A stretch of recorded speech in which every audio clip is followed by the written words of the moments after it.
Get out of my sight. It disappeared. Did we win? What did you expect? I'd never lose to that. There's the tone of voice again. You're definitely back to your old self. Wait, but it was you inside that thing too. What have you got to be smug about? Sorry. I'm harsh on myself and everyone else. Just the way I am. You sound like you're concerned about me. But don't worry. Thanks to you, even if I didn't change a thing, at least I now know the truth. The memory recovery seems to have been a success. This dream has served its purpose. Come on.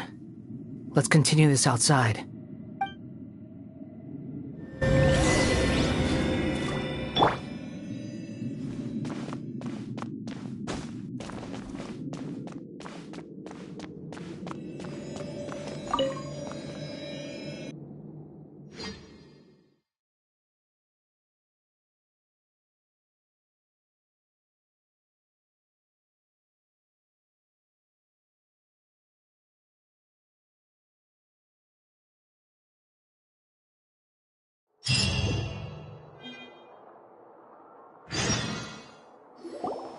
Welcome back, Traveler, Paimon, Balladeer. It feels like we just went on a really long journey. Paimon's exhausted.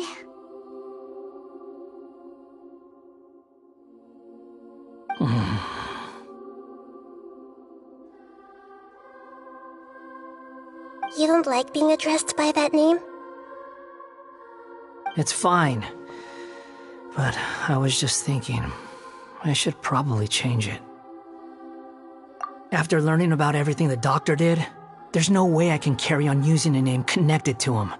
I'm not planning on returning to the Fatui, and they wouldn't take me back anyway.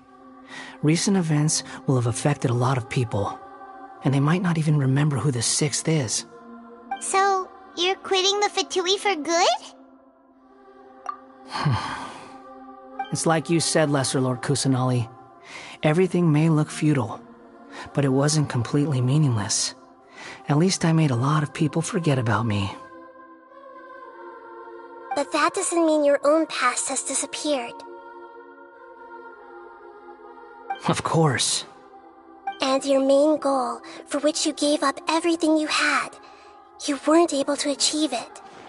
I hope you can see and understand that. Changing the world, changing the past, changing the fates of other people, these are not simple things to accomplish.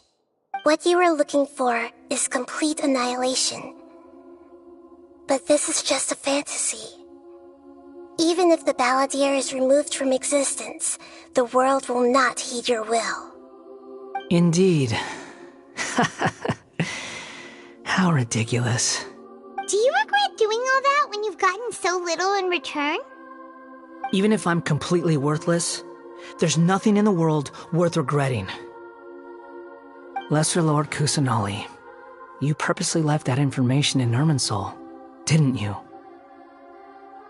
Yes, and I took pains to make sure that you'd acquire that information naturally.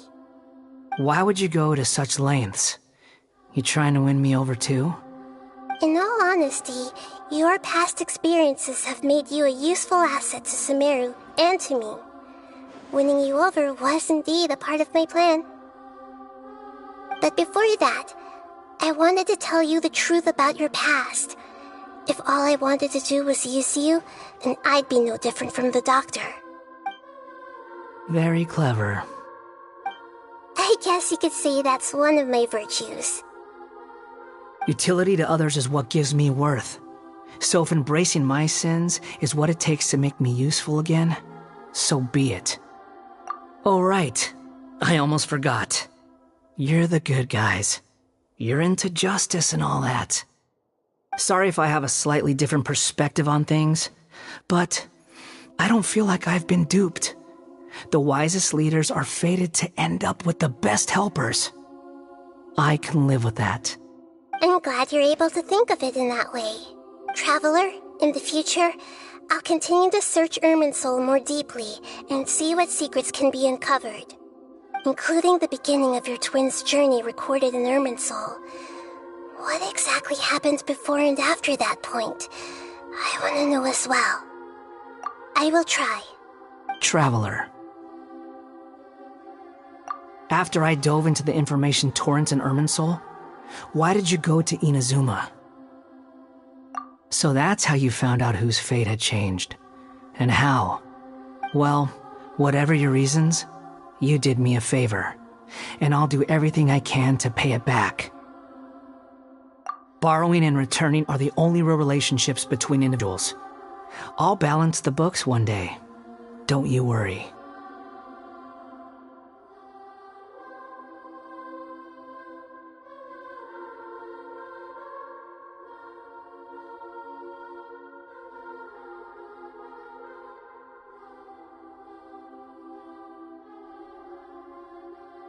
That's not true. A relationship between two people is not simply a ledger that can be reset to zero. I think deep down you realize this. People who show up in your life don't just evaporate like water drops and leave nothing behind. There is no such thing as balancing the books. Some things in this world can never be brought back, and they can never be changed, which is why there is emotion in the human world. Everything that you feel is real and lasting, and whatever is missing in you will not be made whole. To be human is to live with imperfections. You can choose whether or not you want to be human. But humans can't live without a heart, can they? Anyway, I gave up trying to become a human a long time ago. You understand what pain is perfectly well, even without a heart. You're just bearing your feelings. The past is set in stone, but you can keep moving on. And the longer your future lasts, the shorter your past will become, until one day, it is but a tiny fraction of your life. Sounds like you've got a future planned out for me. Everything's ended up being pretty darn complicated. Paimon doesn't even know where to start, but the most important thing now is that you need to follow Nahida. Otherwise, all our efforts will have been for nothing.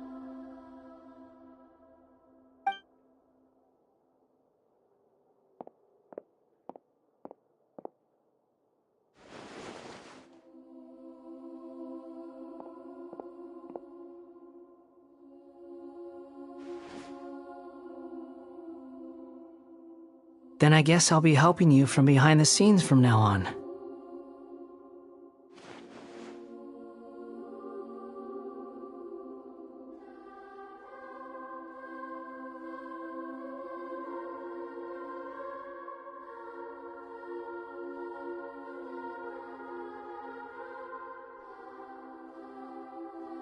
I'm glad that you've accepted our proposal. Why don't you choose a new name to celebrate?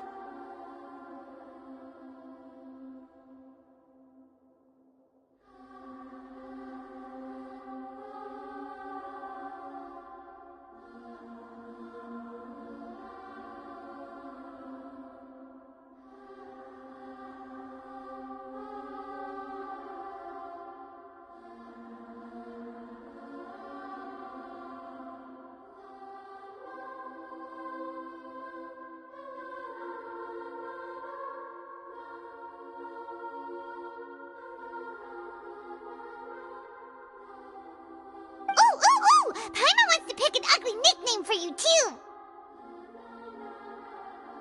Why? Because Paimon still doesn't like you that much. Then I hope we don't see much of each other in the future. A name is life's first gift. You didn't say it out loud, but I know that's what you're thinking. The Traveler and Paimon have helped you a lot. If you can't decide on a new name, maybe you can ask them for ideas. No, Paimon only does nicknames. If it's a serious name you're after, it's all yours.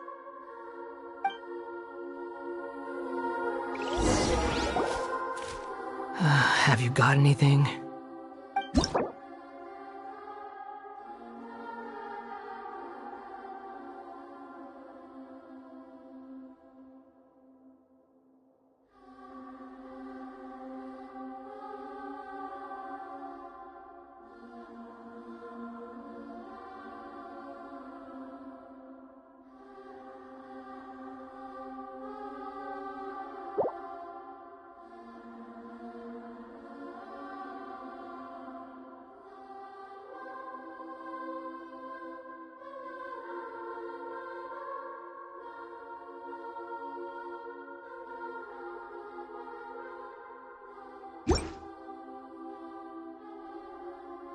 Are you sure? Oh, alright. If you say so. There. Now you have a name of your own. What about a nickname? Are you done yet?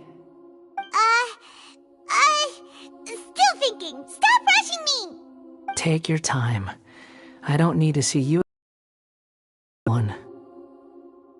Everyone who manipulated me and made me suffer will have to pay the price. You mean the Fatui? The doctor, at least. Now that your stance has changed, I believe your future path will change accordingly. But it won't be immediate. You still need some time to compose yourself. One more thing. There are still some descendants of the Raiden Gokuden living in Inazuma. Some of them know. Well, they ought to know about the connection between Raiden Gokuden and myself. I don't plan to leave Sumeru for the time being. If you see them in Inazuma, please tell them that I was the one responsible for the Raiden Gokuden's downfall. Even though the events have been erased from the world, they still deserve to know the truth. I see. Huh? But if we do that, then... It's fine. Let them stab their blades into my chest if they so desire. Maybe that's how it always should have been. What's that look for? Don't make that face. I know what I'm doing.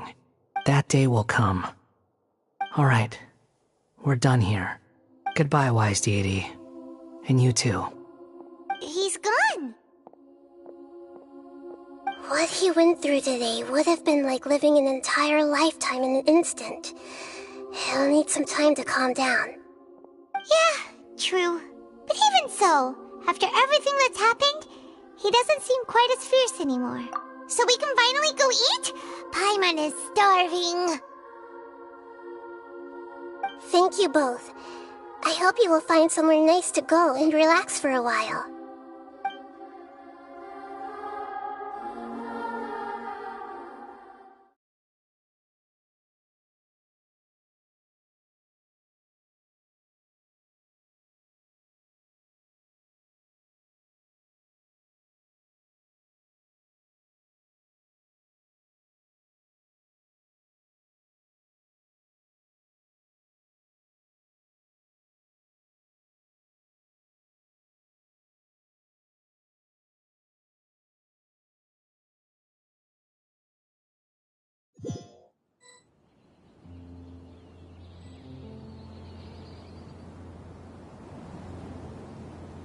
I've got it!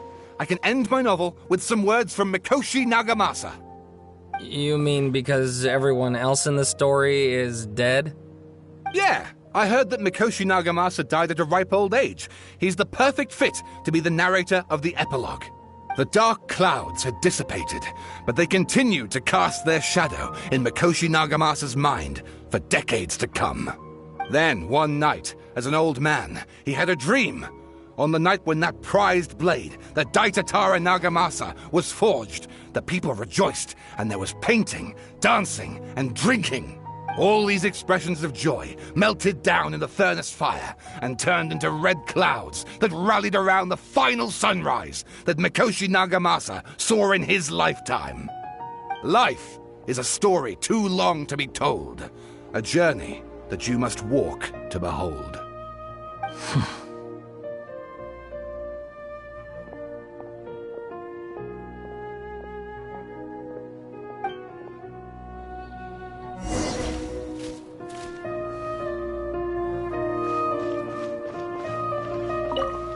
Akaba, thanks for inviting me to research together.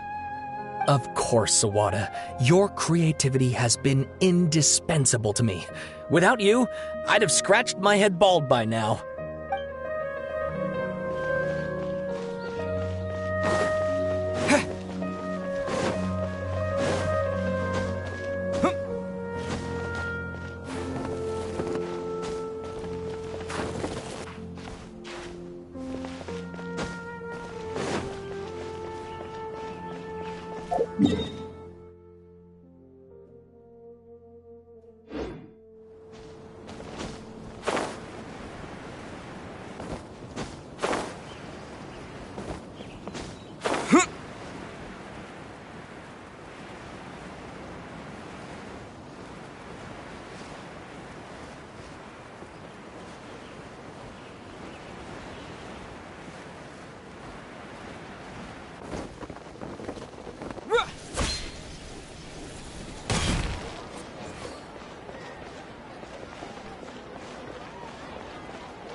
It's about time we had a break. As soon as you stop, all the tiredness and hunger comes rushing back. Wow, great! Huh? Look at the vase. Did someone break it while they were cleaning the room or something? But Paimon doesn't remember there being a cleaner.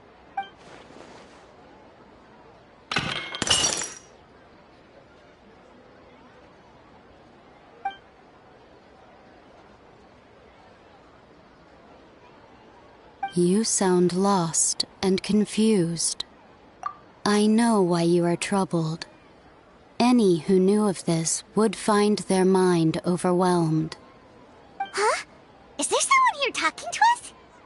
Unfortunately, the fate of Tevat cannot easily be changed.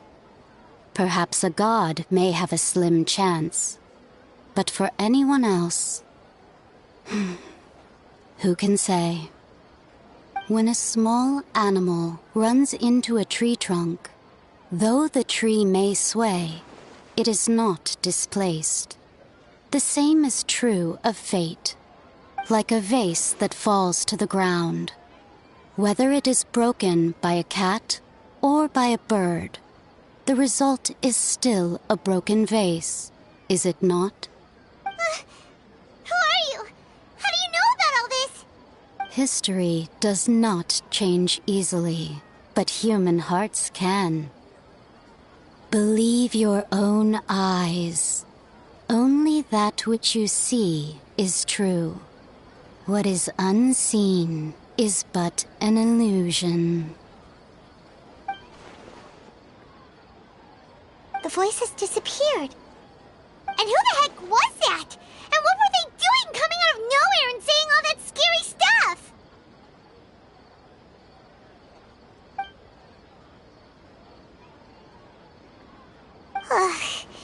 Anyway, that vase is still lying there broken on the ground. Should Paimon go get someone to clean it up? It feels wrong just leaving it there. Just a moment. Paimon will be right back.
I'll uproot you!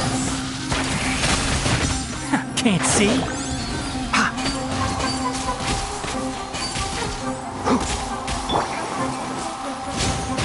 Propagate!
One with the forest! God.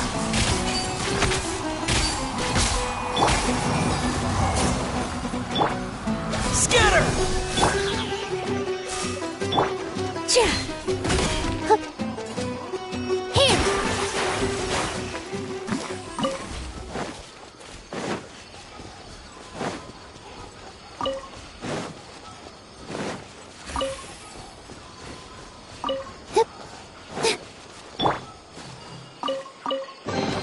Is this an answer from this world?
She'll be good.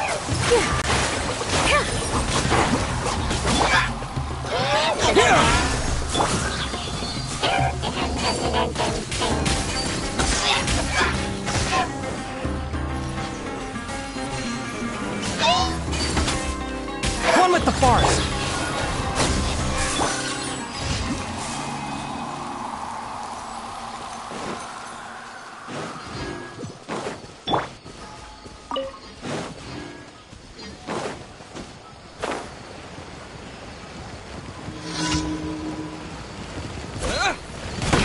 Propagate! Keep up!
Huh?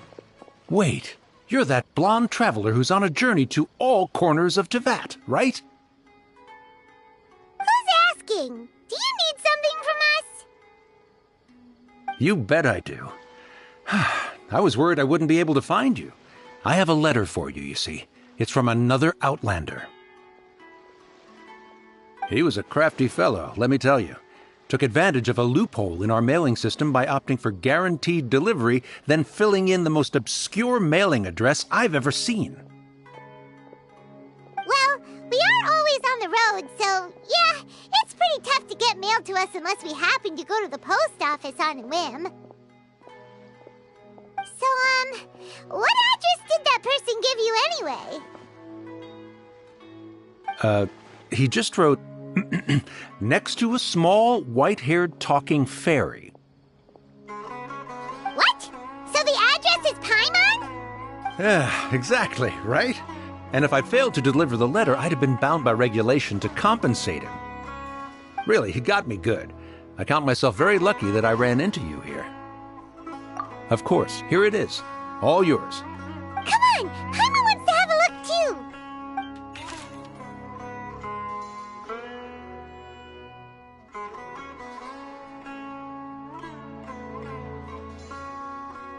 HAHAHAAH? So he's here in Sumeru.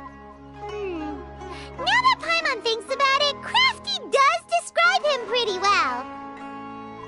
From what he wrote in the letter, it looks like he didn't think there was much chance of it reaching us.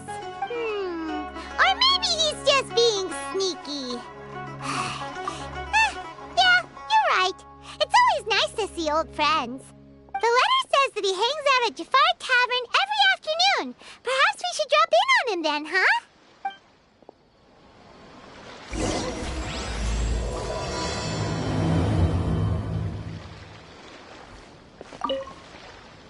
This was a first for me.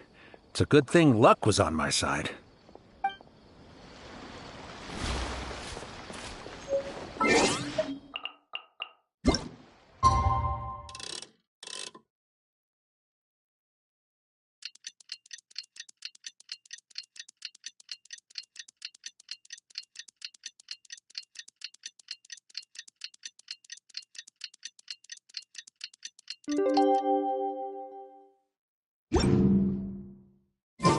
Hiya should be at Jafar Tavern right now. Let's go see him.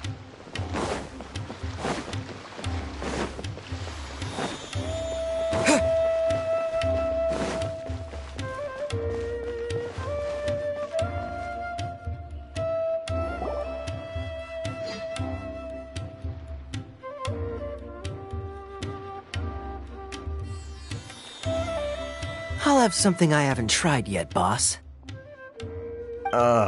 Sorry, sir. I'm tried every type of liquor we serve.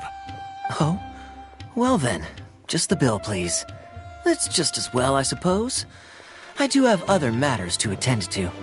Hiya, you're really here! Paimon half thought you were playing some sort of prank on us. Hey, Paimon, traveler. Looks like the gods smile upon me after all. And come now, I wouldn't joke about wanting to see my good friends.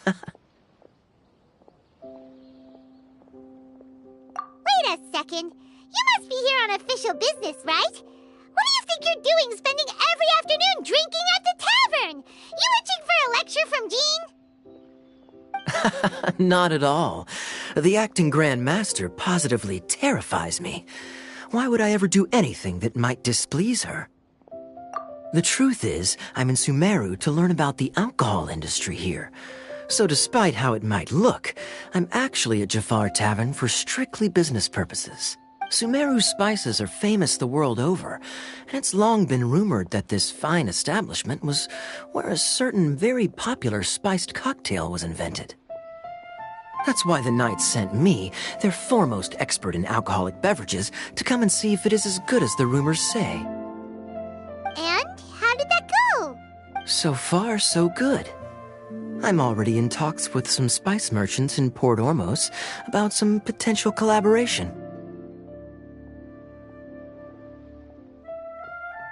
Yeah, that does sound like a great business opportunity. Guess Don Winery and Master D-Luke are gonna make a tidy sum from this one too, huh? Well, let's not get ahead of ourselves. Whether this lucrative opportunity gets passed along to Don Winery or not depends on how nice I'm feeling. Hey! Using your job to settle personal grievances isn't very knightly, Captain! Oh? What makes you say that? Very sharp of you. I wouldn't say I'm familiar, though. I just came here on the sly once, when I was very young.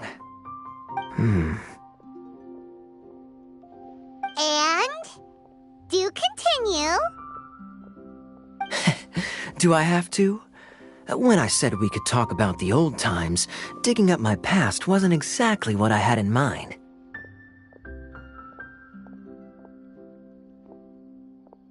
Well, all right, since you're so interested. Like I said, I was very young then. Don Winery had only just taken me in. I overheard my adoptive father talk about sending a team of merchants to Sumeru during a business meeting. I'm sure you'll agree that everyone's curious about their roots on some level. And my roots? They're in Conria, which is said to have been located deep underground, somewhere near Sumeru. And so I stowed myself away amidst the cargo, and silently joined the merchant delegation on their trip to Sumeru. But it wasn't long before the merchant delegation received news that I'd gone missing. Their leader promptly found me, and before I knew it, my adoptive father was dragging me back home by the ear. It was a short-lived adventure. Sorry I don't have a more thrilling story for you. Honestly, not much. The only reason I knew that Conria was near Sumeru is because I happened to read that in a book when I was young. My life had less and less to do with Conria as I grew up, and so I started caring less as well.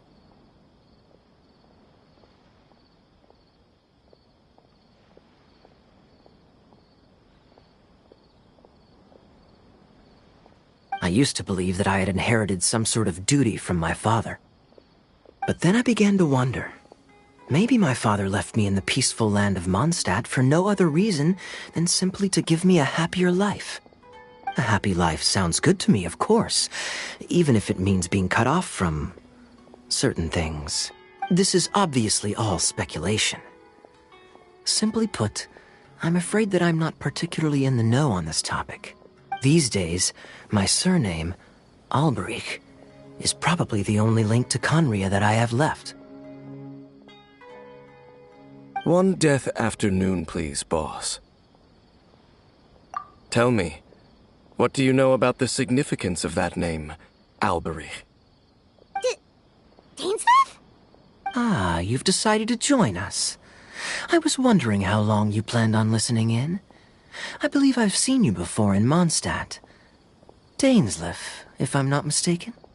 So you remember me. Then we are already acquainted, Kaya Alberich, descendant of the Abyss Order's founder. Huh? What? I take it that you weren't aware of this until now, Kaya. Or you wouldn't have been so forthcoming with your surname. Oh my. That's quite a lot of baggage for a surname, isn't it? Though I must say, it does confirm an old suspicion of mine. I suppose that was why my father left me in Mondstadt after all. I'm surprised that you take me at my word without the faintest hint of skepticism. Well, perhaps what you told me just happens to answer some questions I carry in my memories. And you're a pure-blood Conrian, aren't you?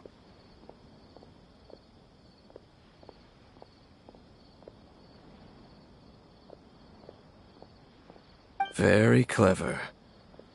Forgive me for being direct, but I sincerely hope this new knowledge doesn't change anything. If you've already let go of your ties to the past, then keep it that way. Kaya, you're not involved with the Abyss Order in any way, are you? Hey, hold on now. This conversation has taken a rather sudden turn for the deadly serious. And I'm afraid that as someone from Mondstadt, I'm not accustomed to this sort of atmosphere. So what if I know my ancestry? Do I strike you as the type who would be bound by that kind of thing? Relax. I'll be just as delighted to hunt down the Abyss Order tomorrow as I have always been. Either way, looks like we're out of time.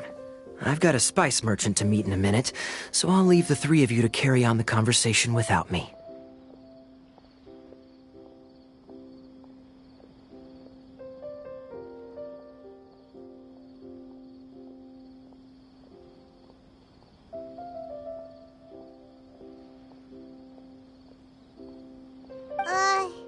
Well, alright then. You go do your thing, Kaya.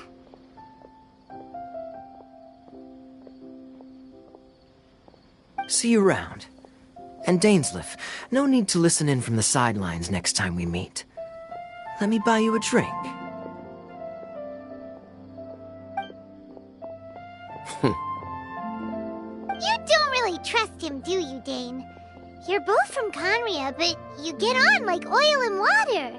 The fact is, I still do not know him well. It would be meaningless for me to jump to conclusions. But can a person truly be unaffected by their ancestry? This remains to be seen. Well, I suspect that they call your sister their princess, precisely because there is a succession of sorts. Oh, so if she was the founder, she'd be the queen, right? I mean to investigate the Loom of Fate. Do you remember that name? Yeah, the Abyss Order's evil plan! We learned about that back in Mondstadt. Not new. Not exactly. My memories suffer from erosion. But while I was recovering my health recently, I suddenly remembered something. Your sister. She mentioned the Loom of Fate back when we traveled together. Apparently so. I was also quite surprised when these memories tallied up. I recall that we were traveling to Sumeru when the matter was brought up. So, you're going to the place that she mentioned back then? Correct. At that time, they must have been introduced in one way or another to this concept. If I recall correctly, we were somewhere in a Vidya forest then. Well, what are we waiting for? Let's go! Maybe we'll discover some secret that's lain hidden for hundreds of years! No. Now is not the time.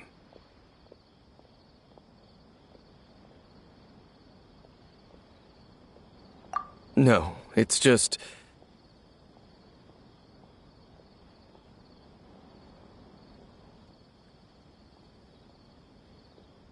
I'm still waiting for my drink. Seriously?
Wait.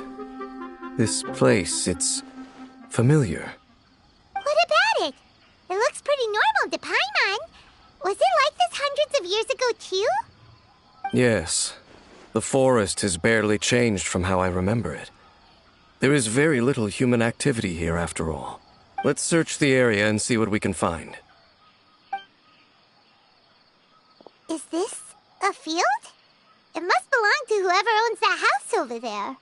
But it looks like it's been abandoned for a long time. You could be forgiven for thinking nothing was ever grown here. Or, wait, maybe nothing ever was grown here. It's an extinguished bonfire. Forest rangers, perhaps? Looks like it's been ages since it was last lit. And clearly they put it out carefully to prevent a forest fire, too. That's responsible. Nothing else stands out in this area. All that's left is that building. Come on. Wait, we're just gonna go barging in? What if someone's home? Unlikely. There are no signs of life in this area. We should be able to enter without incident. If you say so. Well, you lead the way then, Dane.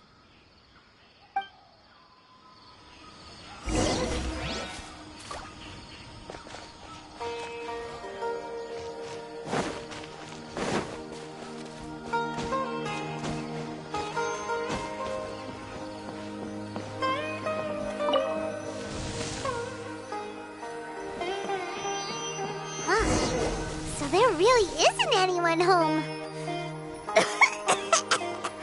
Ugh, this place is so monsters!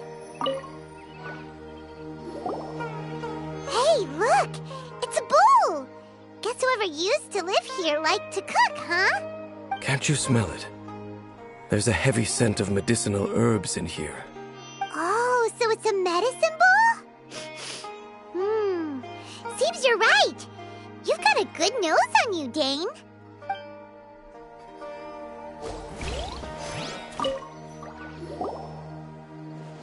There's a box over here. Why don't we open it? And by we, Paimon means you.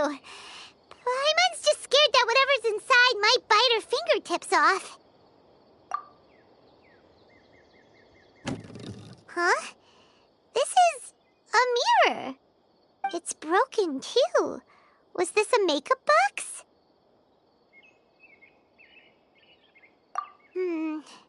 That's kinda disappointing. Paimon was hoping we'd uncover some super big secret, especially after Dane talked this place up.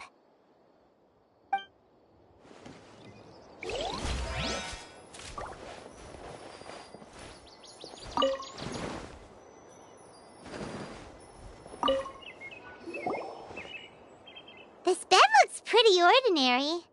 Huh. There's nothing underneath it either. What sort of person would want to live here? It's so dark and damp. Can't be all that comfortable.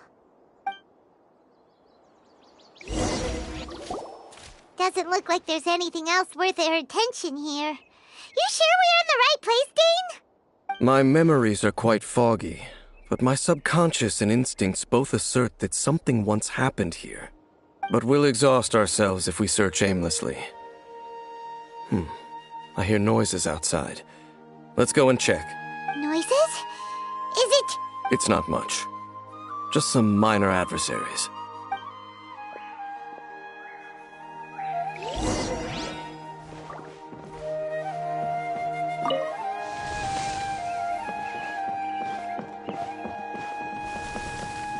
Monsters? Wow, Dane's ear is sharp, just like his nose! This is definitely good taste for a 500-year-old. Although for someone who's as full of surprises as Dane, it's hardly a big deal. Anyway, let's beat up these monsters! Spring forth! Here! Let's dance! Enshroud!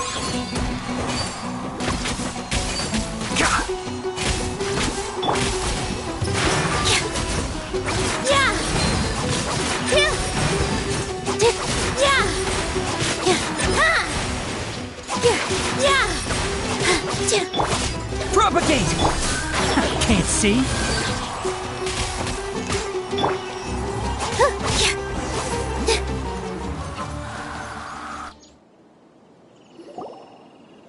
I doubt that the appearance of those monsters was wholly random. There must be something nearby that attracted them. A ley line anomaly, perhaps. But it seems to be more than that. Okay. I'll go slightly further out to investigate any issues with the nearby ley lines. I might be a while. You should wait for me here. What? You're going alone? You better not be trying to keep some secret from us. Your suspicions are as banal as they are unwarranted. I merely think that this house should remain the focus of our investigation, and as such, someone ought to stay here and keep an eye on it. Not to mention that if even forest rangers are capable of investigating ley lines, I will be more than able to handle it alone. Fair enough. Guess we'll just camp out here then. Good thing there's a fireplace over there. Let's make ourselves something to eat. All this running around has made Paimon real hungry.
cooking is as good as ever. Even if there was no other reason, the food alone would be enough for Paimon to stick with you. Changing the subject, Dane's taking forever. He said that there might be an issue with the nearby ley lines. How bad do you think it could be?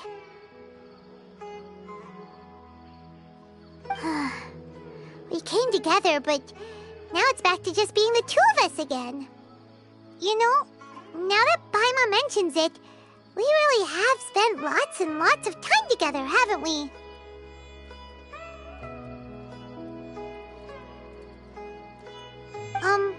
So, don't take this the wrong way or anything, but, do you ever get tired of Paimon being around? Oh, you stop it! Now you're embarrassing Paimon.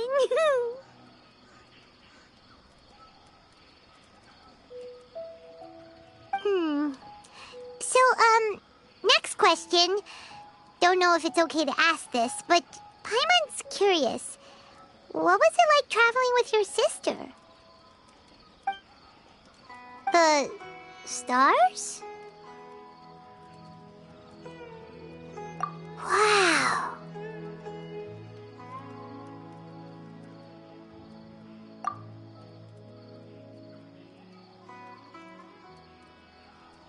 Yeah, Paimon understands. Being separated without even knowing the reason why, it's just terrible. But we'll find the truth together. Sure as Paimon's your guide. Just you wait, Heavenly Principles, and you too, Teyvat. You know what? We've talked too long about this sad stuff. Let's talk about something happy instead, 'cause if you're sad, Paimon will be too.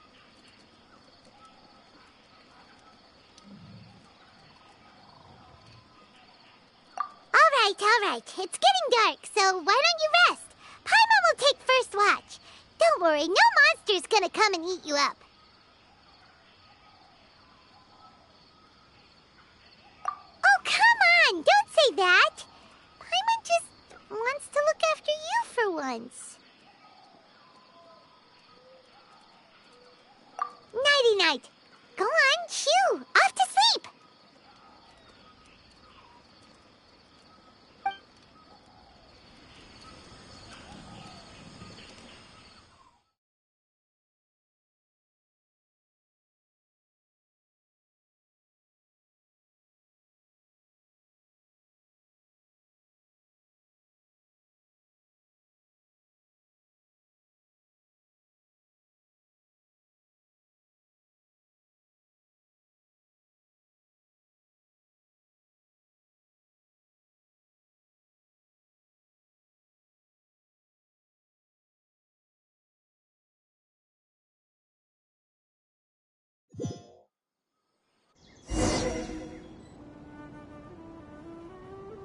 Hey, time to wake up.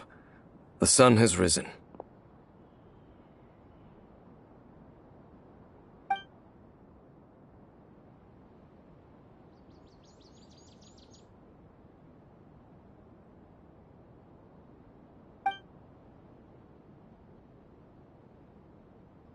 What a deep sleeper.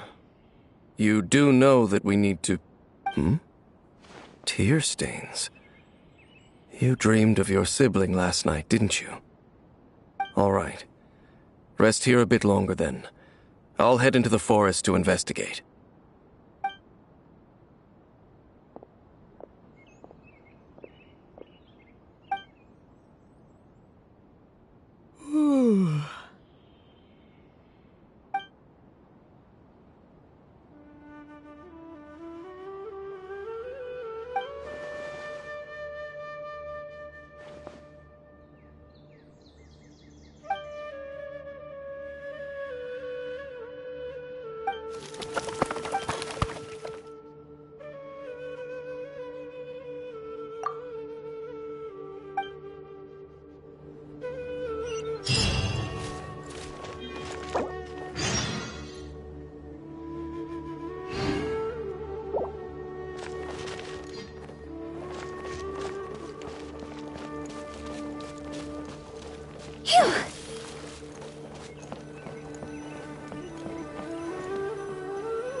Halt! What do you think you're doing? This place is not whatever you think it is. Nor should you be poking your nose into my business. Begone! Your travel companion. You mean the one that was keeping watch by your side last night? Your companion departed for the forest early this morning. That much I saw with my own eyes.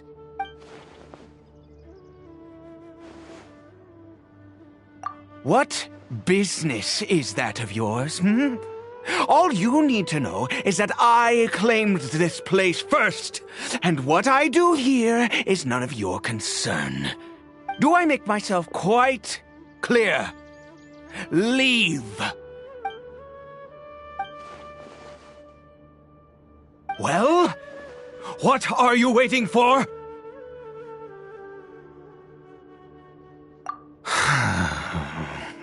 If you must, suit yourself. I've been observing you, and you don't look like a forest ranger, nor someone from the academia.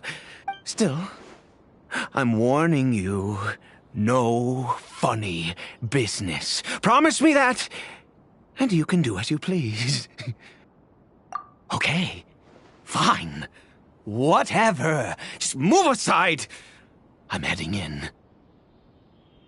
You... Oh, go on then. Have it your way. I knew I wasn't going to be able to hide this anyway. Just come in. But no overreacting to anything you see in here. You want to come on then?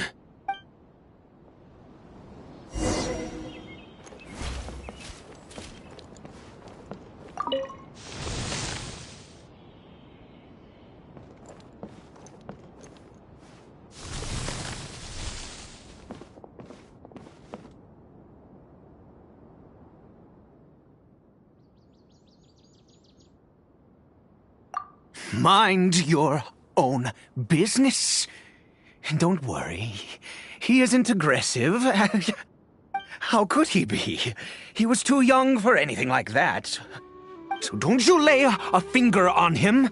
Just find yourself a corner to rest if you're tired or cold. Huh? You know Conria? Who are you? Exactly. And how do you know I'm from Conria?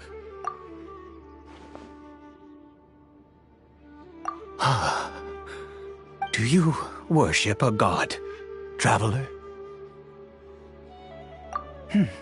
Sounds like you've had an eventful life.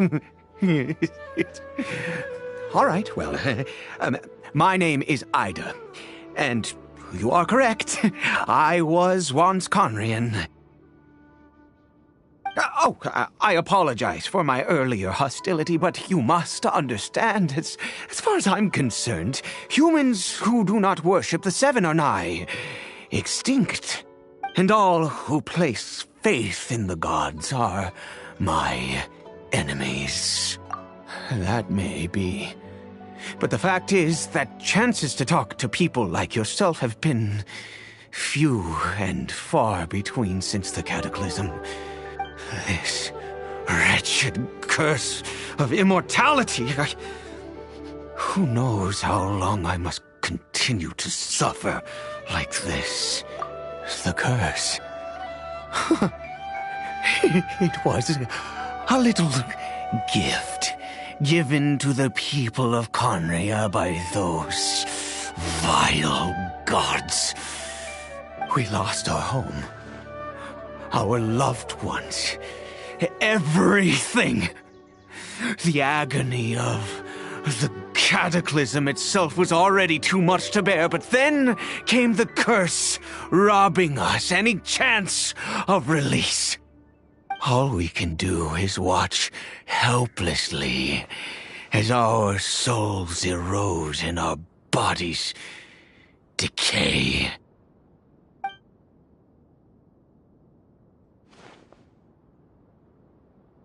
Because Although Conria began with a single bloodline, it was a home to others too. Any who forsook their gods and came to Conria were welcomed as our fellow citizens. When the cataclysm came, we pure-blood Conrians were declared the greater sinners. Upon us the gods placed the curse of immortality. But those whose ancestry belonged to the domains of other gods were punished with the curse of the wilderness as they fled, turning them into monsters. He is Kari Bear, my illegitimate son. How times have changed. I can say that out loud with no consequence now, but it was once a matter of unspeakable shame. I was a noble of Conria. I resented the life that my family had arranged for me. And then, one day, I met a beautiful woman amongst the people. Her roots were in Mondstadt, but that mattered not to me. It was love at first sight. Kari Bear faced great hardship from the very moment of his birth. All due to my selfish desires, and I was never able to be there by his side for any of it. After all that, he turned into a hilly troll right before my very eyes. I always owed him much, and now at least I can finally be close to him.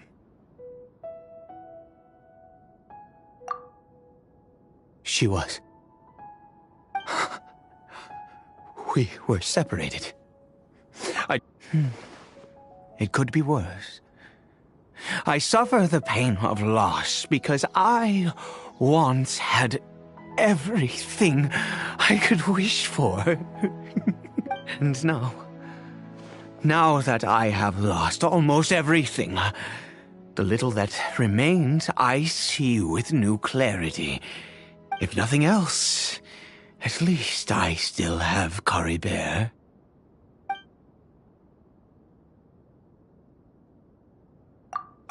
Yes, that reminds me. I only returned here to check on Kari Bear, but I do have other things I wish to do. You may come with me, if you're so inclined.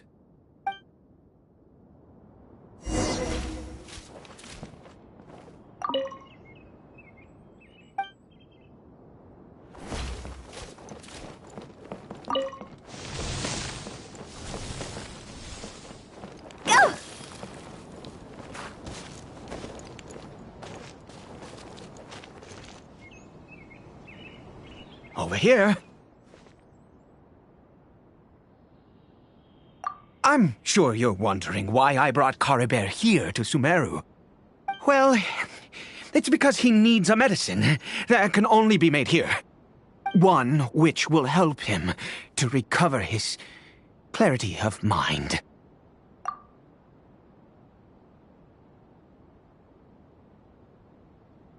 I do not hope to break the curse. I am well aware of my powerlessness against the punishment of the gods. But it is said that this medicine is imbued with the power of Sumeru's god of wisdom and can awaken the mind from a state of deep stupor. I believe that it might just work. I read about it in a book. From the Royal Library of Conria. It was banned. I mean, since this medicine requires the power of the Seven to work. In my youth, I disliked the life of nobility and craved excitement. I was leafing through some forbidden text and happened upon it. What other choice do I have? What exactly would you have me do, huh?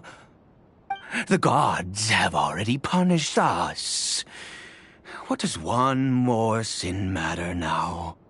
Never mind. As long as you understand. I'm sorry. I struggle to take control of my mood sometimes. As it happens, I am in dire need of some help to make this medicine. My hands don't have the dexterity they once did. I fear they may be decaying from within. All thanks to this curse of immortality. Okay. To start with, take this ingredient.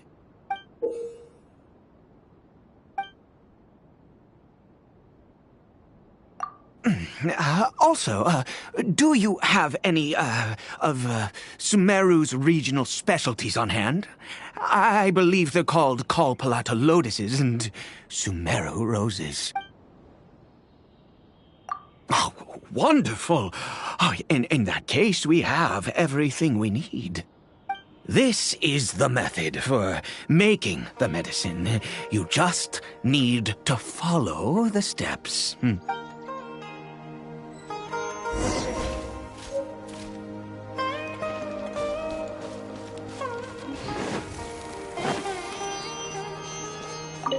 Huh?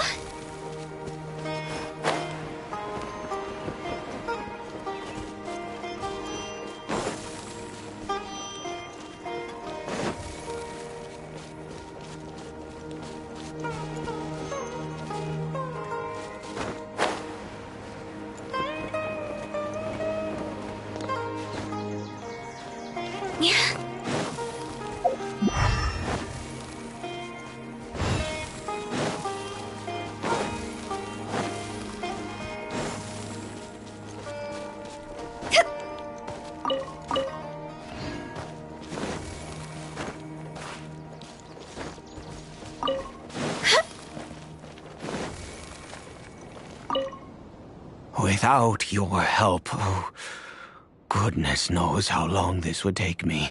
Thank you.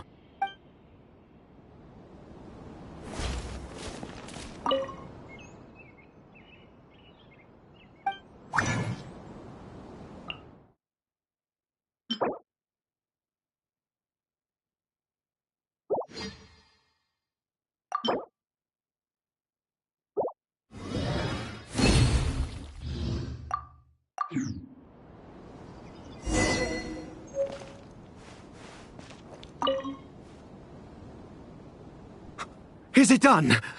Oh, splendid. Let me see. In all honesty, I do not know what the end product is supposed to look like. The banned book didn't feature any illustrations. Well, the moment has finally arrived. Curses.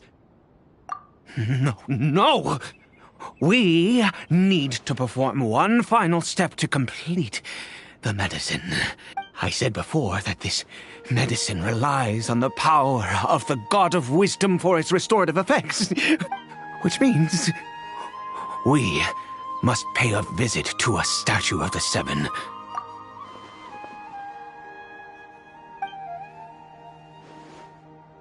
Let's go.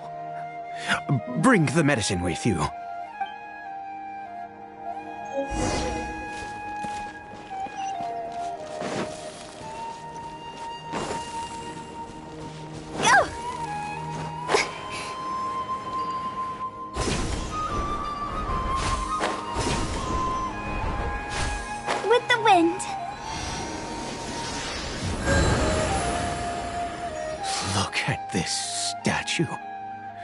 How can I bow before this thing? God of Wisdom, look at me! I will utter no prayer, nor will I sing your praises. You and your kind destroyed my home, wrought unfathomable suffering on my compatriots, yet here I stand before you. You cannot mock me more than fate itself already has. God of wisdom, I seek not to disavow myself of the sinful blood that flows through my veins. I wish only to beseech you to have pity upon a young and unfortunate soul, my son, Caribert. He was turned into a monster before he had the chance to witness anything beautiful in this world. This is no fate for a child. If everything the gods have done was in order to have the impious people of Conria bow their heads, then I bow to you now. I have given. All I ask is for a tiny miracle. For Caribert to see this world once more. Please, God. I beg of you.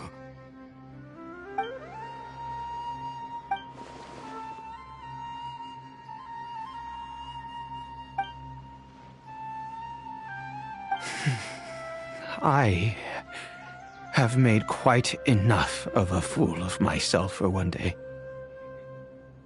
Let's go.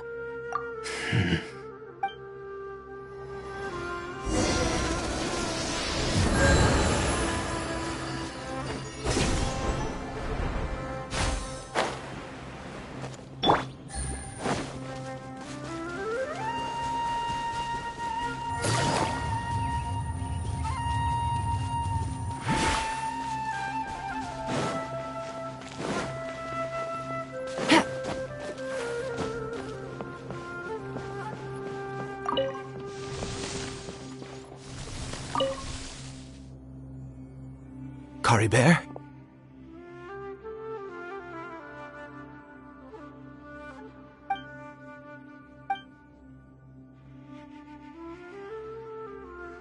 Well, we've prepared the medicine. We might as well try it.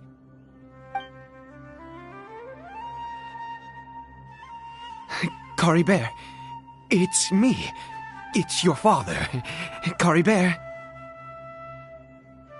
Caribert, please say something.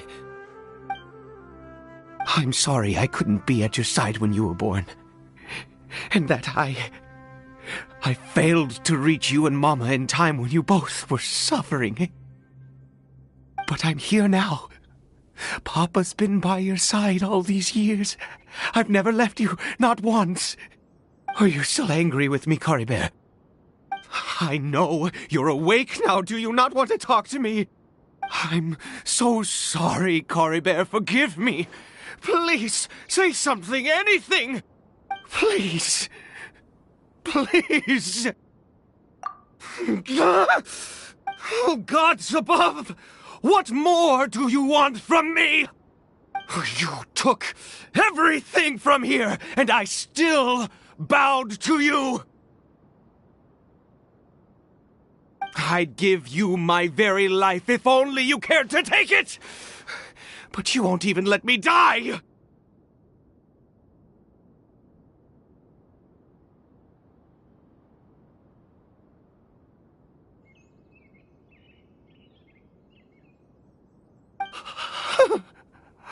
I knew it.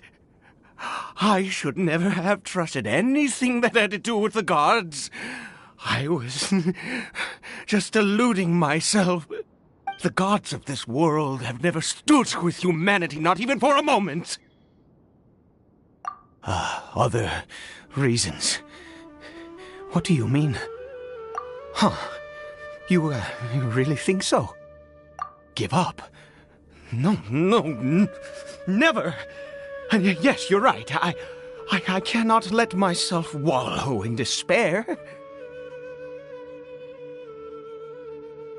Even if I must stay here with him for 50 years, 100, what difference does it make? I do not lack for time.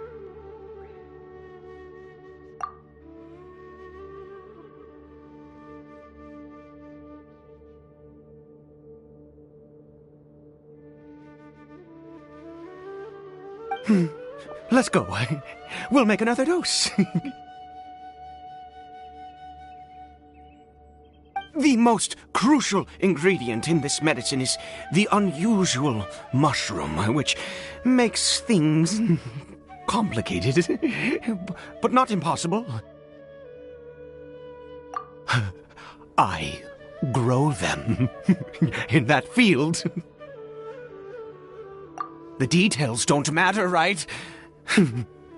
Curb your curiosity and just do as I instruct. If you truly wish to help me, that is how you can do it. There is a waterfall near the statue I prayed at. I need you to collect some water from there around 2 in the afternoon. I'll be here watching Curry Bear. Once you're back, I will make some fertilizer for the mushrooms.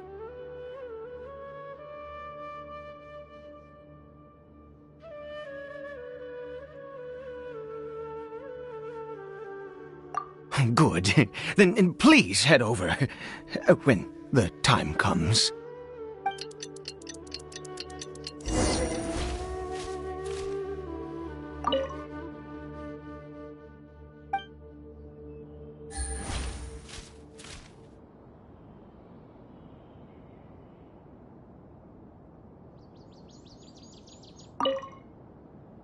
Please fetch the water. I'll be waiting here.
Ah, you're back.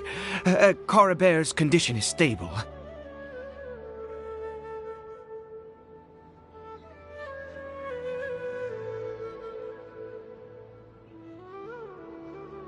By which I mean he still isn't responding.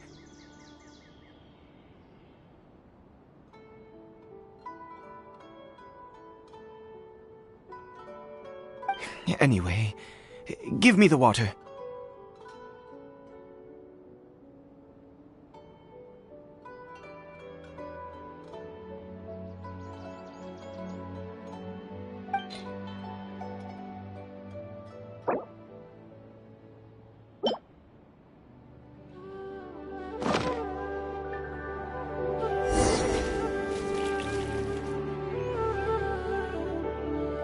I need you to stand guard here for a while. Whatever you do, don't let any forest rangers approach the house. Understand? Ah, good. I'll be back soon. The fertilizer won't take but a moment to make.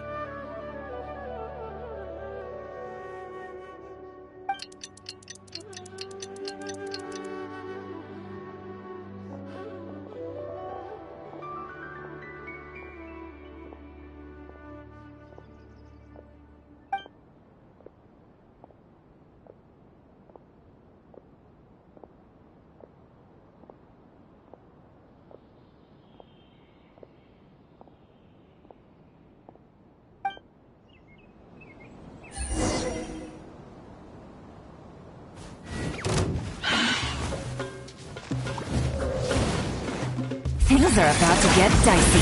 Gotcha!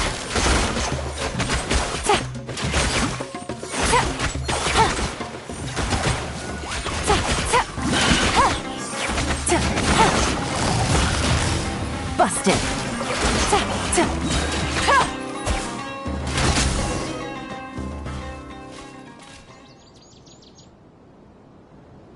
What happened? Was it monsters? Oh, thank goodness you were here. I couldn't have taken them on all by myself. I'd have to hide and wait until they were gone.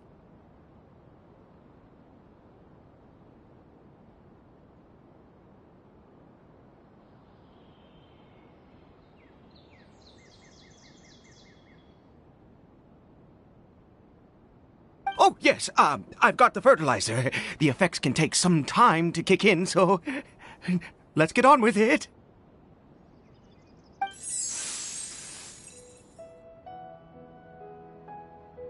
Next, we pick the mushrooms and repeat the same steps as before to make another dose.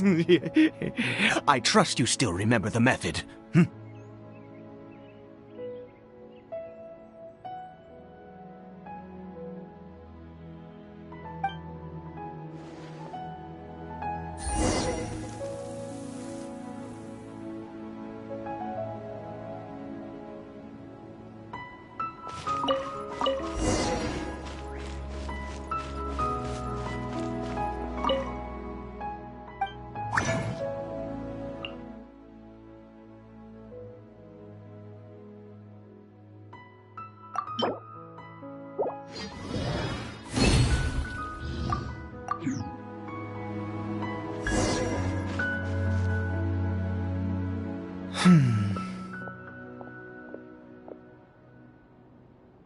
Oh, sorry. I just, after resting in this field for a while, my thoughts began to wander. I have been so very wary for many years. If only I could fall asleep here in this field and never wake up again. I do indeed. That's why it was just a fleeting thought. Thank you for your help once again. And now, for the final step. Back to the Statue of the Seven.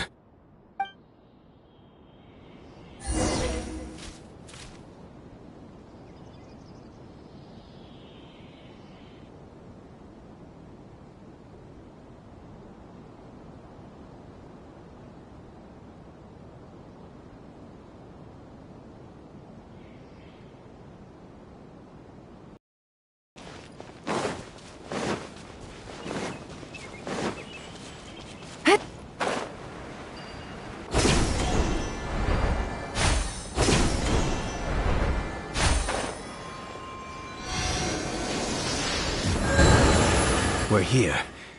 Let's begin.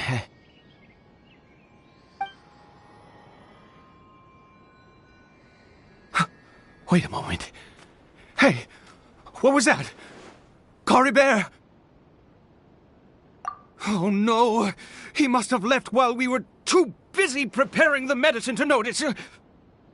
Come on, we have to catch up with him.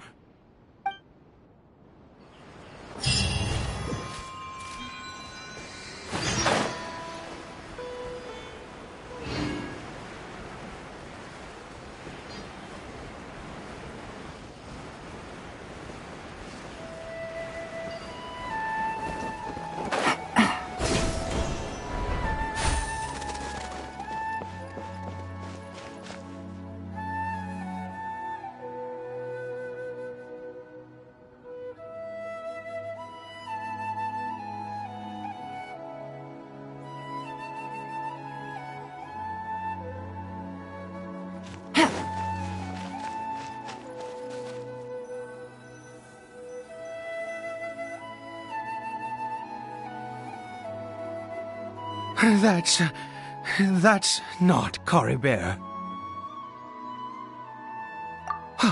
Right. Cory Bear's scarf was a gift I once gave to his mother. I use it now as a marker of sorts. My eyes must be going. How could I not recognize my own son? Yes. It doesn't seem interested in us in the least. It seems intent on walking in that direction. Yes. The more we know about Hilly Churls, the better.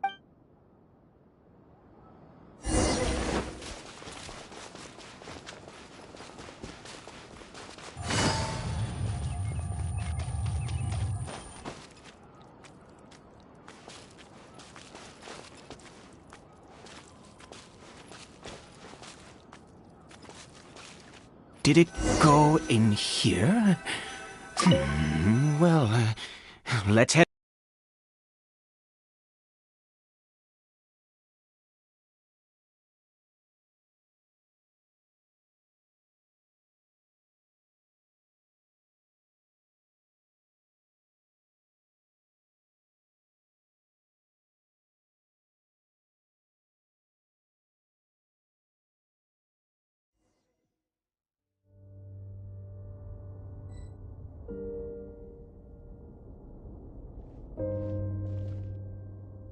What a ghastly place.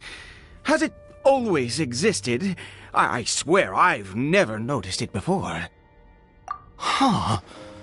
It looks like they're, worshipping.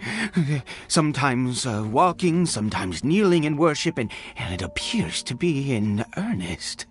I've never seen anything like this in all my life. What in the world does this place conceal? Oh, there's only one way to find out.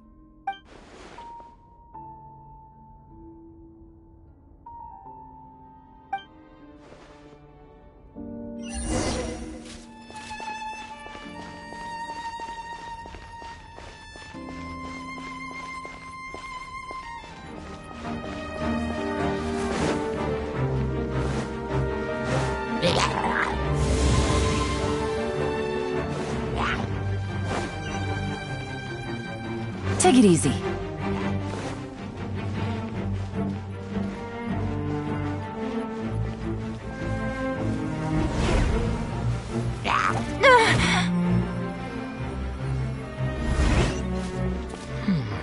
Is this a teleportation device? What energy is powering it?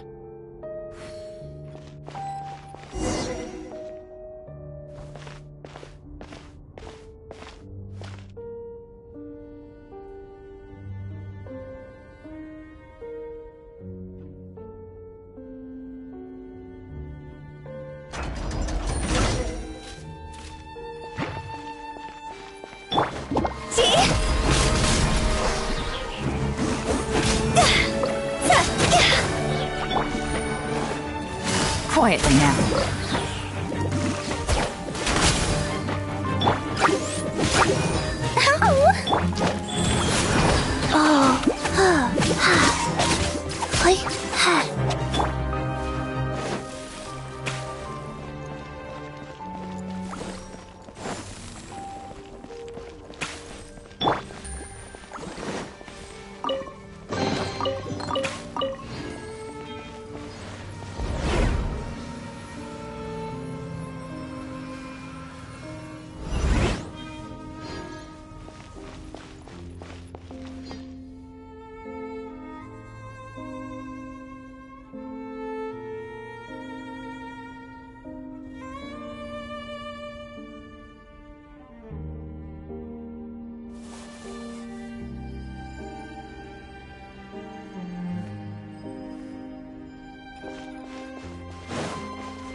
Take it easy.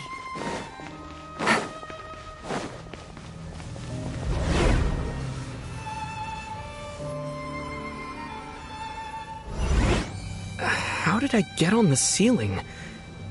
Did the room turn upside down? Or gravity itself?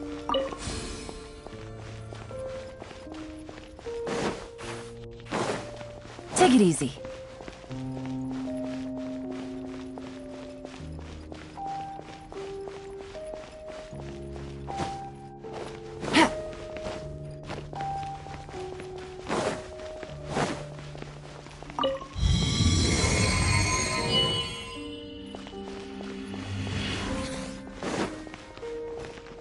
Take it easy.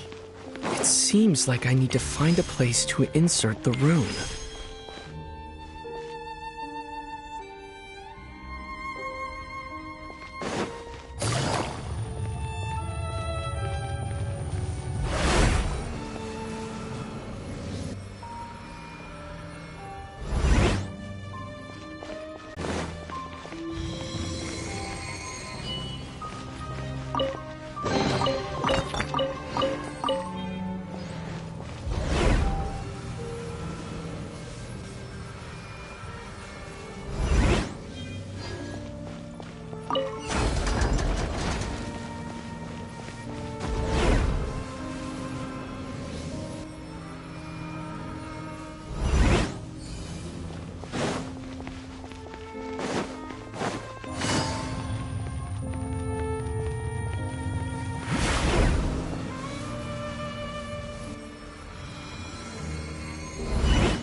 Humans, fate has not granted you the right to enter this place.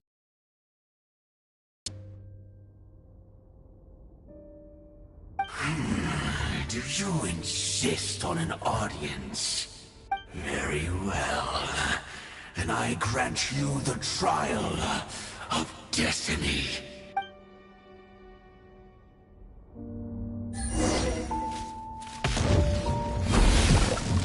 Here comes the catch. Gotcha.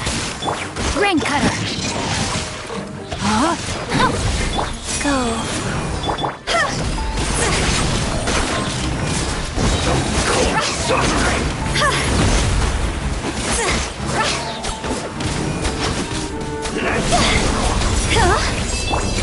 Busted.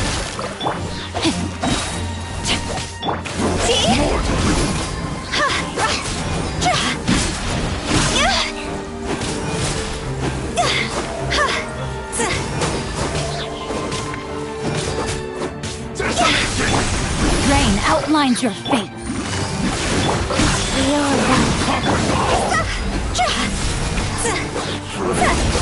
Higher and higher, pants on fire! Who was that? He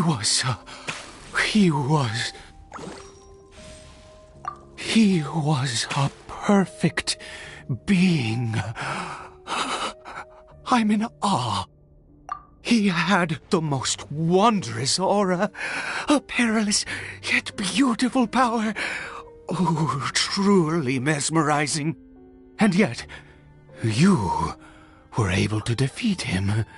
Oh, your strength is greater than I had imagined. Let's continue on. I find myself growing more curious by the second and more excited.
think we've made it to the end.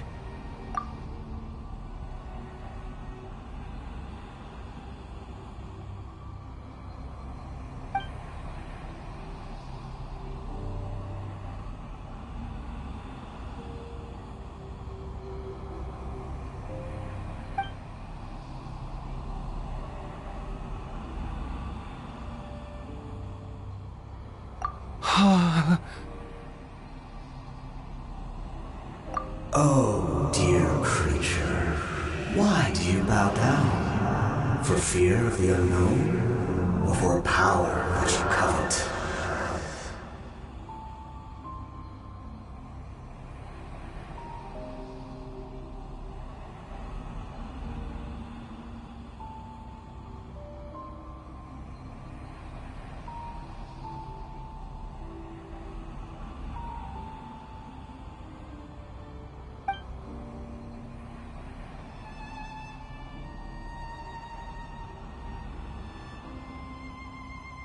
Oh, dear creature, why do you bow down? For I am no god. I am but a sinner. You are like a flower, born in sin, yet pure, spotless. I know your fate well. You need no longer hold back your resentment, nor accept the countless lies.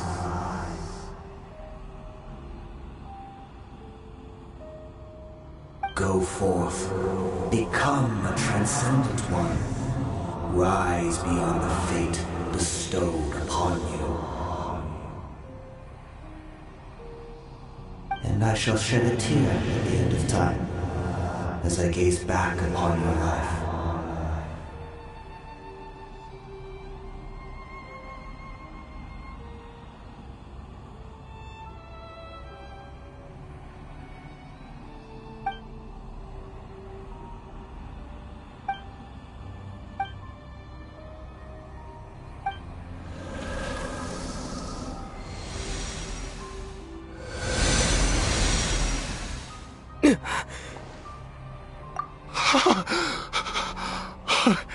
What just happened? When I saw that thing, my heart was instantly at peace. I was overcome by a sense of awe or joy, perhaps. I feel good. In fact, I feel better than I did before I came in here.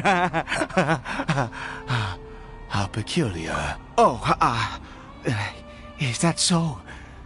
All right, as you wish.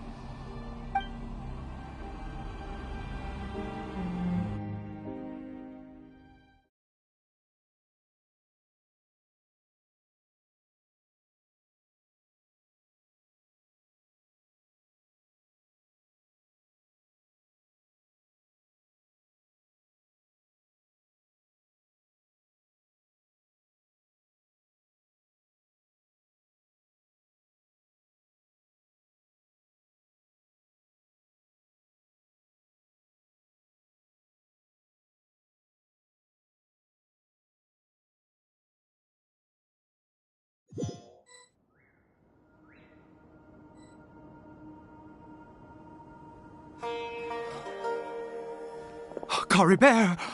Oh, thank goodness! He's still okay. I have a strange feeling that what just happened was meant to be.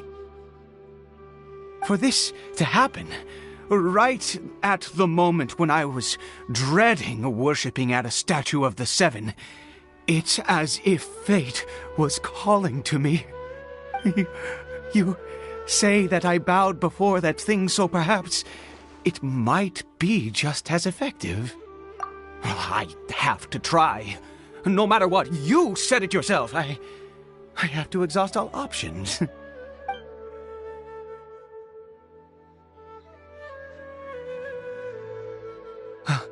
Caribert?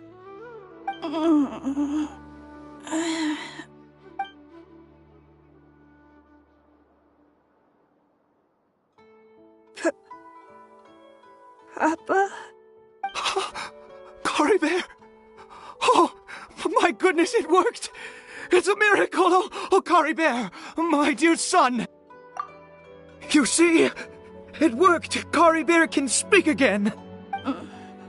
Where's Mama?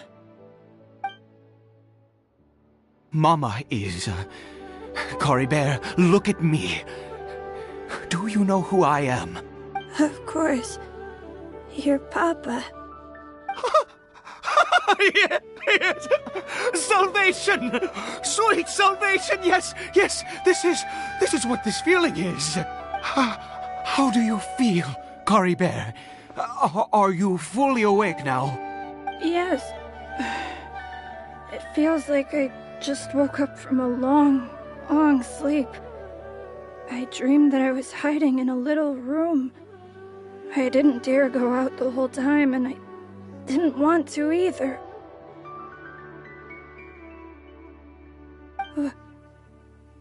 Wait. My body! What happened to me? Is this me? Papa? What's happened to me? Don't panic, son. It's just... While you were sleeping, we went into a fairy tale world. There's no more Conria here. No more home. But, do you know what that means? No more red sky. No more end of the world. In this world, you have to be a little monster, but you get to stay with Papa forever. Am I dead? No, of course not. Look, Cory Bear, you still have Mama's scarf on your arm. That means she's watching over you, protecting you. So how could you be dead? Yes, really. You've only just woken up, and this must all be very confusing for you. Just rest here for now. Things will get better. Oh, and, you have to promise me something. Never take off your mask. Understand? Whatever happens, you mustn't take it off. Okay, Papa. I won't. I promise.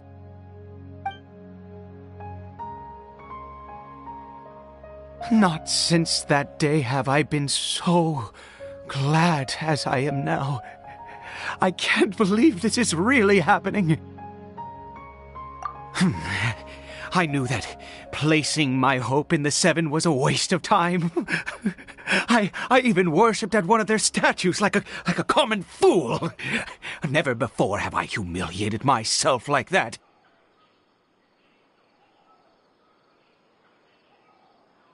Once a murderer, always a murderer. I was naive to think that the gods who conspired against us would ever offer redemption. But the god we saw in that cave, now that was a truly mighty god. Nothing like one of the Seven. That wondrous power, it was truly enchanting. Surely that must have been the reason I bowed down. Now then, after one beseeches a god, and the god responds by answering their prayers, should they, do something to show their devotion? Piety is hardly my area of expertise. But surely I should honor the god that has honored my wishes. A sinner? Oh, don't be absurd. You don't know a single thing about him. How dare you utter such blasphemy? You and I have both witnessed his divine power. When has the Seven worked a miracle like this before? Never! He is a god, mightier than they, and yet you would call him a sinner. Oh, preposterous! No matter. Believe what you will, you cannot shake my faith. I am going to pay my respects with or without you.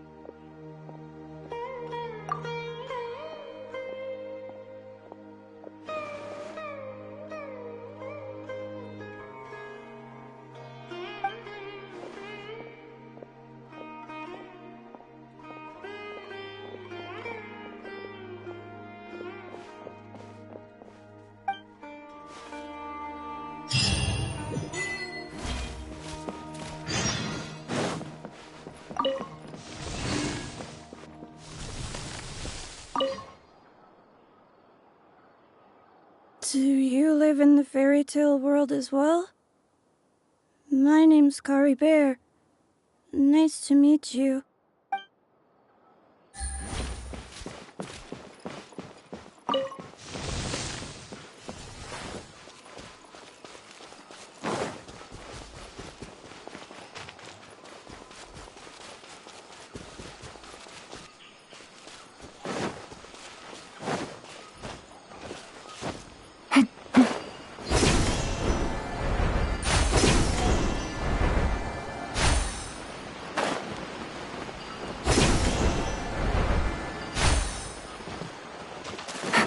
No!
Gotcha!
Impossible! What happened? The Hilichurl worshippers have disappeared too? Was it all an illusion? That's true. Yes, it can't have been an illusion. I still feel that awesome and wondrous power flowing through my mind and body. It was neither illusion nor coincidence, and certainly no dream. It was a wonder. Yes, a divine wonder. Let's go, traveler. There is surely a reason for its disappearance, and I do believe that someday in the future we shall see it again. Could he really have been a sinner and not a god?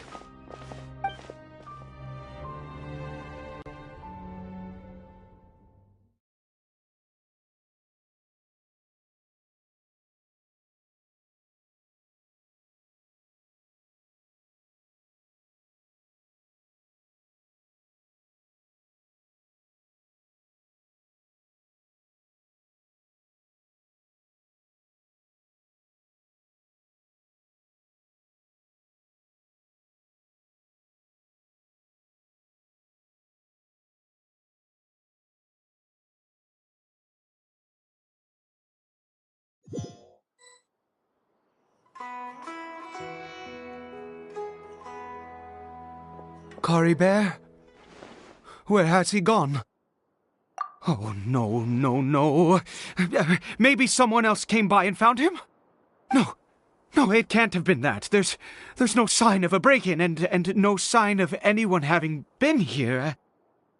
This does not bode well.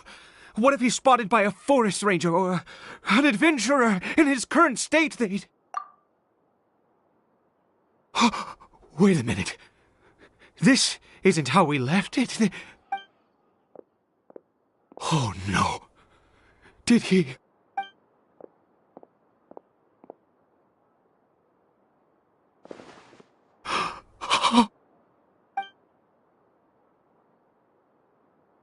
The mirror! It's broken!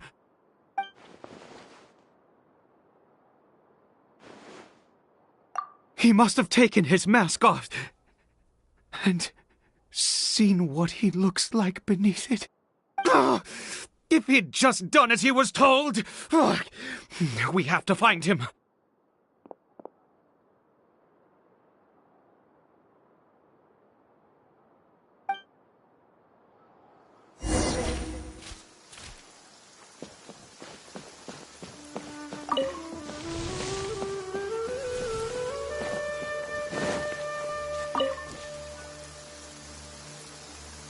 It's his scarf. He dropped it. Looks like we're going the right way. Come on.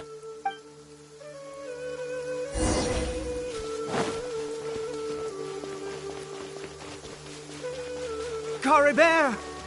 Cory Bear! Where are you?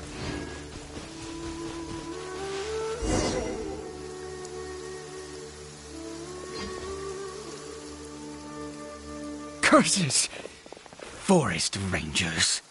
Hey! Who are you? We haven't seen you around here before. What's your business here? Have you seen a hilly churl? A hilly churl should have come past this way. Have you seen it? I asked you first. Don't make this more difficult than it needs to be. I said, have you seen a hilly churl? Hey, whoa. Look, sir, there's no need to get so worked up. There are hilly churls everywhere. What's the big deal? We see plenty of them out here. Exactly. Matter of fact, we just took out a few of them back there. Those dumb boneheads. You forest ranger scum! You spawn of the Seven are all the same. I'll have your heads if you so much as laid a finger on Cory Bear. You're raving mad! You've got some gall coming here to our nation insulting the forest rangers! Curse you all, forest rangers!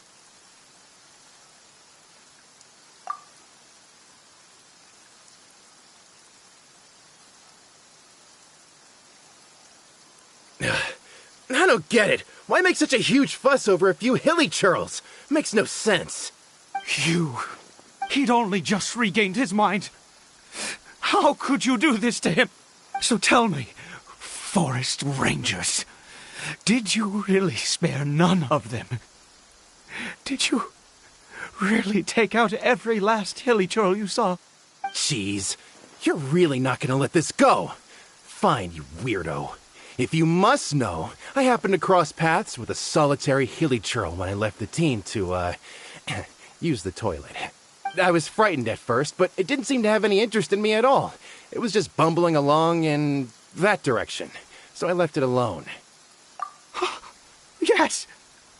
Wonderful! Wonderful! Let's go! We have to find him! Wait, you're leaving? Not even a thanks for the info, goodbye?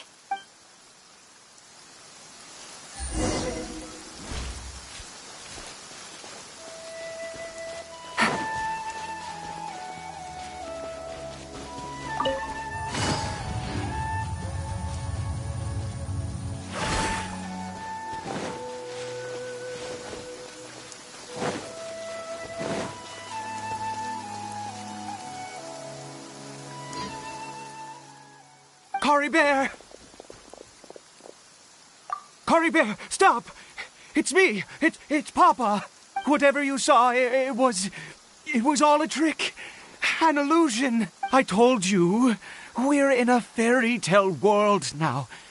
Nothing here is real. Please, Kari Bear, come back. It's time to go back. Kari Bear? How could this happen? He regained his mind. He must be able to hear me. Surely. Come, Kari Bear. We have to go home now. Papa's here to take you home, all right?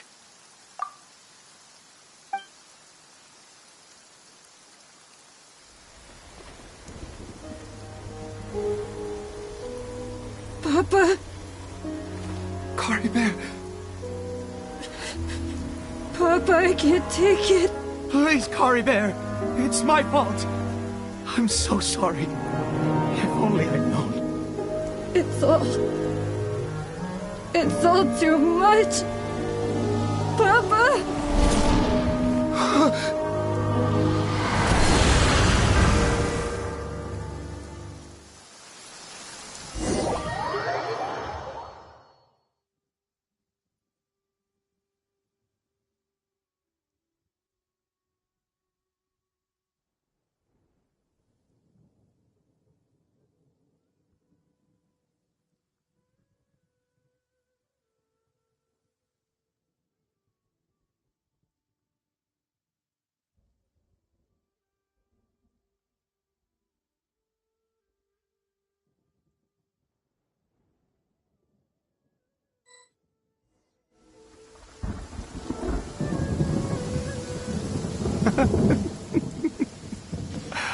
I see.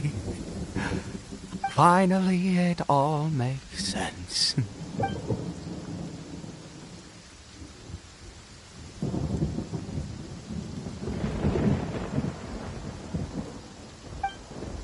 Aha! Traveler, you're awake! Finally, we can rejoice together. Wait, no. Why am I still calling you Traveler? Oh, I have known your true identity for some time now. I suspected it was you from the beginning. I had to talk to you to be sure. Oh, of course you haven't. With your status, you can hardly be expected to know all of us. In any case, I've been using a fake name this entire time. Ida is the name of a servant I once had. My real name is Clotar. Clotar Alberich. You saw it too, didn't you? Unmistakable, the power inside Kari Bear and the power of the one you call a sinner. It was one and the same. I am positive now. It's the power of the abyss, isn't it? Oh, at long last, I have seen it with my own eyes. That is no business of yours. A sinner. Yes, salvation for a sinner can only come from a sinner. Kari Bear did not deserve his fate, but now it's wonderful. He will be able to weave his own destiny anew. Born into abject sorrow, he shall now become the loom of fate. Huh? Sinister. Dangerous. Oh, I never imagined that you, of all people, would deny the abyss. How ridiculous! We once believed that you would bring new strength and hope to Conria. To us, you were the abyss. A wondrous mystery far beyond our imagination and comprehension. And the one who controls the abyss can control everything. We yearned for that future. We looked to you to take us there. But what did you bring us instead? Oh, Princess of Conria.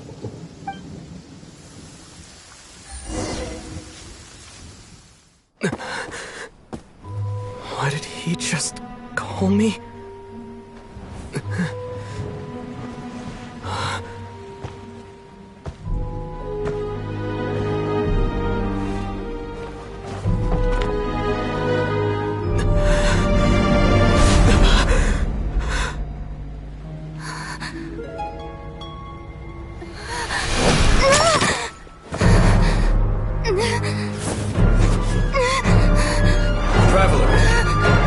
Hey, Traveler! Traveler!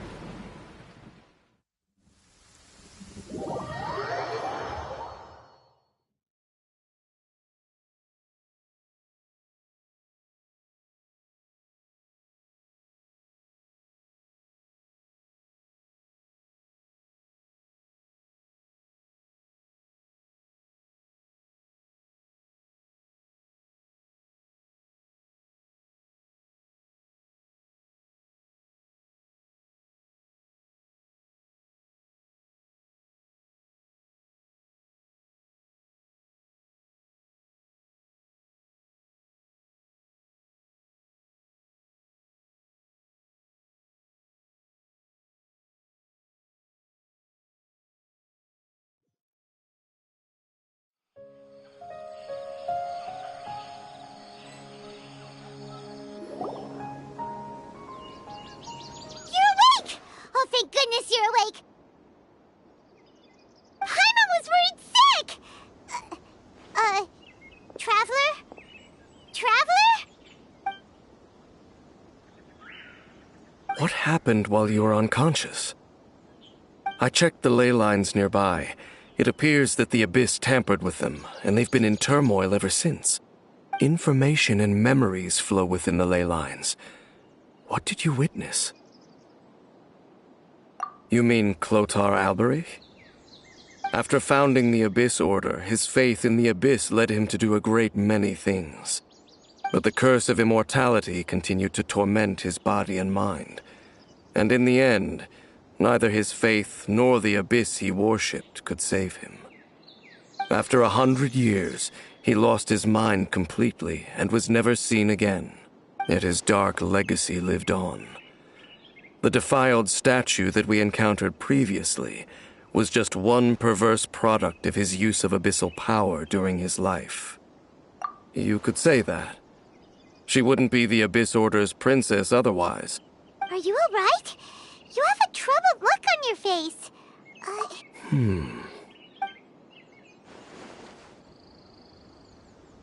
So you saw her memories from centuries ago, through your own eyes.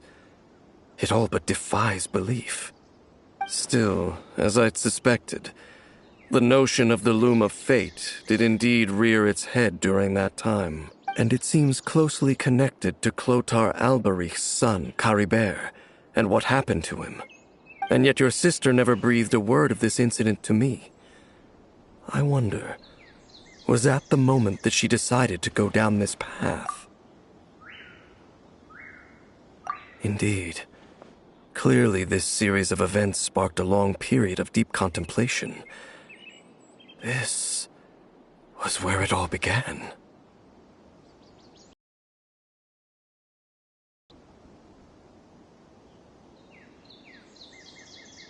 What is it?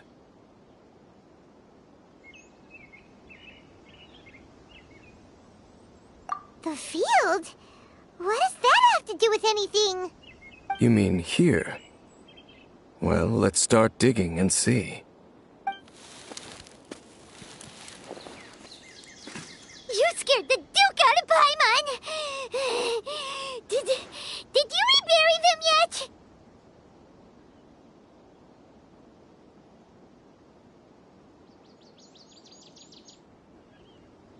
A male and female skeleton, buried together.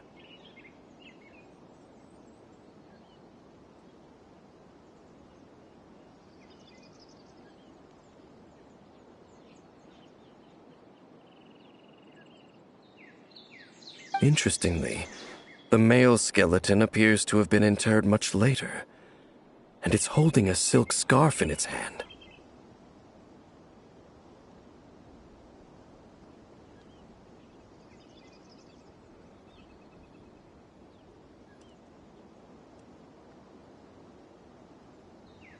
But what does this mean?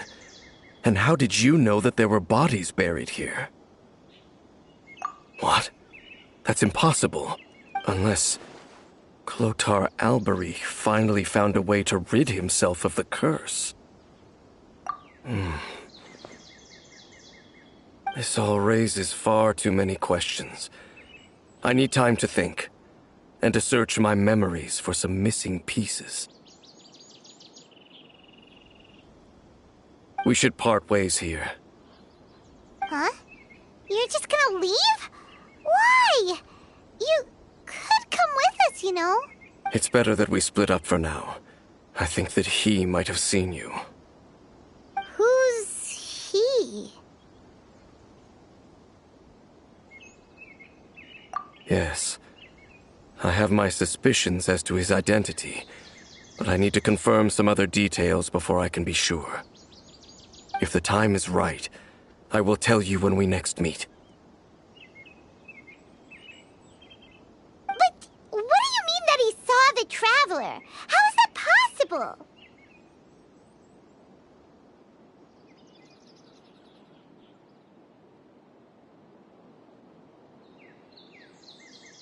I fear that while these things would limit anyone else, they are no obstacle to him.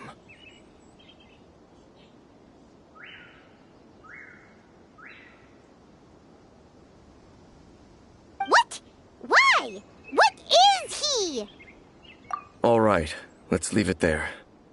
Get some rest. Goodbye. There goes Dane. And just like that, it's back to being the two of us again, huh? What is it? Huh?